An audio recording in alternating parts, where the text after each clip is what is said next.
Annonceurs, entrepreneurs, promoteurs et chefs d'entreprise, choisissez dès à présent votre meilleur partenaire média, Idéal Production. Idéal Production est basé à Cotonou au Bénin. Idéal Production.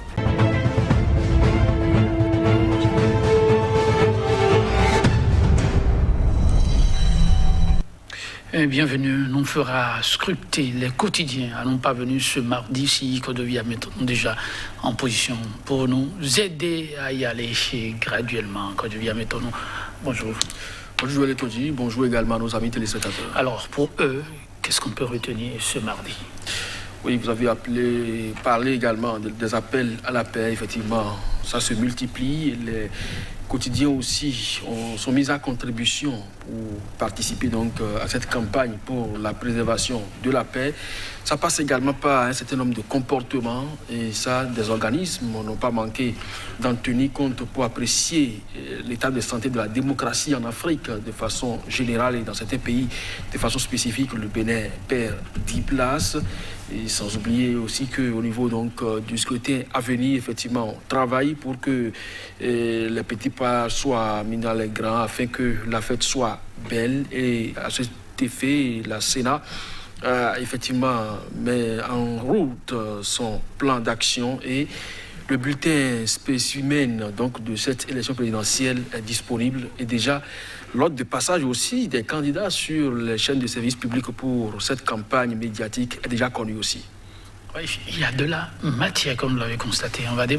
On démarre avec Dabarou.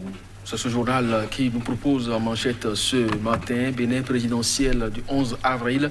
La Sénat remet le spécimen du bulletin unique aux candidats.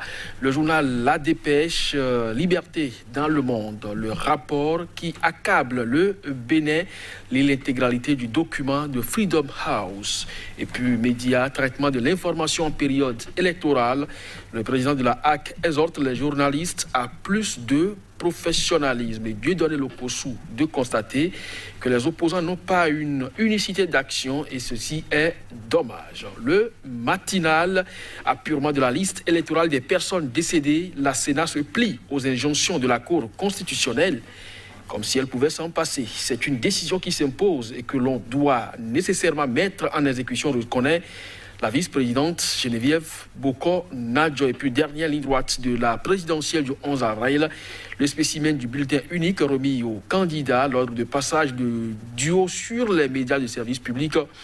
Connu également le télégramme, déclaration de la présidente de CNC-OSC du Bénin. Eh bien, Aurélie Bada Degueron invite les acteurs politiques à la culture de la paix. Le journal Matin Libre, sous la rupture, démocratie et bonheur, le Bénin en chute libre. Campagne de vaccination Covid-19 au Bénin. On parti promet de donner l'exemple. Et puis en prélude à la présidentielle du 11 avril, Banté pris pour la paix. Le journal Nasiara, politique, Joël Aïvo resserre ses rangs et poursuit la mobilisation. Et puis le journal Point Média pour terminer, visite presque interdite aux détenus politiques au Bénin. La situation actuelle, ma foi, est déplorable selon Françoise Sossou Rolonou. Et puis classement sur la démocratie, le Bénin en chute libre, constate également le journal Point Média, rallonge du mandat. Le président Patrice Talon commet plus d'un parjure d'ici professeur Aimé Avolonto. Merci à vous que tu viens maintenant. Nous allons démarrer avec, pourquoi pas, Dabarou. Oui, ce journal qui nous propose ce matin, ce titre qui va donc dans la droite ligne du déroulement du calendrier de la Sénat et fait remarquer qu'effectivement, cette institution à charge donc d'organiser le scrutin présidentiel a remis aux candidats le spécimen du bulletin unique. Alors, on n'a pas beaucoup de candidats, ils sont 3 seulement. Eh bien, ce n'est donc pas difficile à comprendre. Eh bien, c'est là l'ordre. Vous le voyez également affiché sur le journal. Il y a Corentin Kowe, Agossa qui passe en premier, et Djemba, et puis Umpe qui suit, et Patrice Talon et Talata. Donc, c'est à dire simplement que pour ce qui concerne le 11 avril, tout se met progressivement en place. Reste à savoir avec quelle liste on ira à cette élection. Oui, et ça, En tout cas, chacun de faire son choix. Restons dans le même registre, ces appels à la paix avec le Télégramme. Oui, Aurélie Bada, elle est désormais la présidente des OSC au Bénin et c'est elle qui, après les acteurs politiques, a monté au créneau pour inviter les uns et les autres, surtout ceux du monde politique, à la culture de la paix.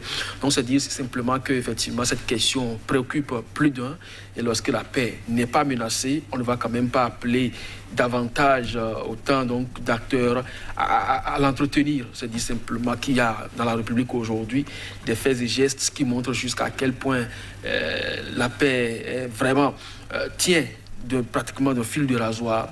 Mais puisque le génie béninois peut toujours surprendre plus d'un, on attend que par ce temps qui court, cela puisse triompher. Et c'est les actes qui doivent beaucoup plus suivre cela. Et je ne crois pas que les uns et les autres aujourd'hui travaillent à cela. Je crois que c'est d'ailleurs ça qui justifie ces innombrables appels à la culture de la paix, à la tolérance. Et les OSC, un peu comme bon nombre de citoyens également, appellent vivement à cette paix-là. Et par la grâce de Dieu, elle régnera. Ainsi soit-il. Que peut-on bien en dehors de la paix? Rien. Maintenant, nous allons évoluer avec le Bénin libre, le Bénin démocratique. C'est la dépêche qui rapporte le rapport de Freedom House. Oui, il n'est pas le seul, ce quotidien. Il y a aussi que Point Média en a parlé, tout comme Matin Libre, le rapport qui accable le Bénin. Je disais tout à l'heure que le pays a perdu 10 points en matière de la vitalité démocratique sur le continent. Et quand vous voyez des pays comme le Ghana, l'Afrique du Sud qui sont largement en avance par rapport au Bénin, je ne crois pas que cela puisse faire plaisir à qui que ce soit. Quand on sait très bien que le vent de la démocratie en Afrique a commencé à souffler par le Bénin à travers donc son historique conférence nationale des forces vives de la nation et que depuis cette période, là, 31 ans après, l'alternance a été régulière. Il traduit donc la vitalité de la démocratie dans ce pays aujourd'hui traînée dans la boue. Je crois que les autorités aujourd'hui en charge de la gestion du pays doivent quand même se remettre en cause si au plan national on croit donc faire la sourde oreille face aux récriminations des opposants et quand ça vient de l'extérieur, quand ça c'est bon, on le publie à volonté. Maintenant, quand ce n'est pas trop bon aussi, il faut avoir le courage de le faire, histoire donc d'une certaine équité et respecter également le principe de oui, on est d'accord parfois, même si ce que l'autre dit, on croit que ça ne fait pas plaisir. Quand c'est juste, il vaut mieux le reconnaître. La vitalité démocratique aujourd'hui est en chute libre au Bénin et c'est un rapport de Freedom House qui le dit, la liberté de presse. On en parlera plus, vous savez, les médias qui sont fermés, qui sont interdits aussi de publication. Il y a des journalistes qui ont été détenus pendant des mois en prison. Il y a des hommes politiques aujourd'hui, pas des moindres, qui sont en exil et qui sont également en prison. Les libertés d'association, de manifestation également sont d'une certaine manière réduites. C'est dire simplement que tout ce qui participe de la santé démocratique d'une nation sont pratiquement à l'orange, sinon au rouge à certains niveaux. Pour ce qui concerne le Bénin, on peut encore corriger le tir. On peut vivement qu'on y arrive, mais pendant ce temps, liberté, droits humains, le problème se pose toujours. En tout cas, Point Média rapporte les propos de la présidente assumant la défense des détenus politiques. Fait pas bon vivre, à en croire Point Média. Oui, la situation actuelle, ma foi, est déplorable sur ce qui concerne donc les visites que vous devez rendre à un détenu dans une prison. Je ne crois pas qu'elle soit la seule. Vous rappelez, tout dernièrement, les avocats de Rekiat Madougou sont montés au créneau pour dire les conditions dans lesquelles aujourd'hui se déroulent les visites. Lorsque vous allez à la prison de Misrete, pour ce qui est du cas de Madougou, par exemple, vous voulez rencontrer votre cliente, eh bien, il y a aujourd'hui une caméra qui vous surveille. Alors, quand ça se passe comme ça, et on se demande véritablement si on permet à la justice de faire son travail, parce que l'avocat quand même doit recevoir un certain nombre d'informations de la part de son client ou de sa cliente pour pouvoir donc le défendre. Mais si déjà la partie adverse se permet de placer une caméra et d'enregistrer en même temps l'écoute entre les deux personnes, je ne sais pas véritablement à quoi tout ça arrive. Mais au-delà, lorsqu'on vous interdit également de pouvoir rencontrer votre fille ou votre fils en prison ou même de lui apporter à manger 3 fois sur 7 dans la semaine, ça veut dire qu'il y a au moins 4 jours durant lesquels il ne va pas manger. Donc, que vous soyez en détention ou que l'on veuille vous rendre visite, les situations sont de plus en plus corsées. Et tout ça ajouté à ce que le rapport Freedom House vient de publier, je ne crois pas que l'on est parti pour améliorer la nôtre les années à venir. Mais toutefois, comme je l'ai dit tout à l'heure, en conclusion, on peut améliorer tout ça, jouer l'étendue, on peut corriger le tir et il n'y a que juste un claquement de doigts. Et vous savez de qui cela peut émaner.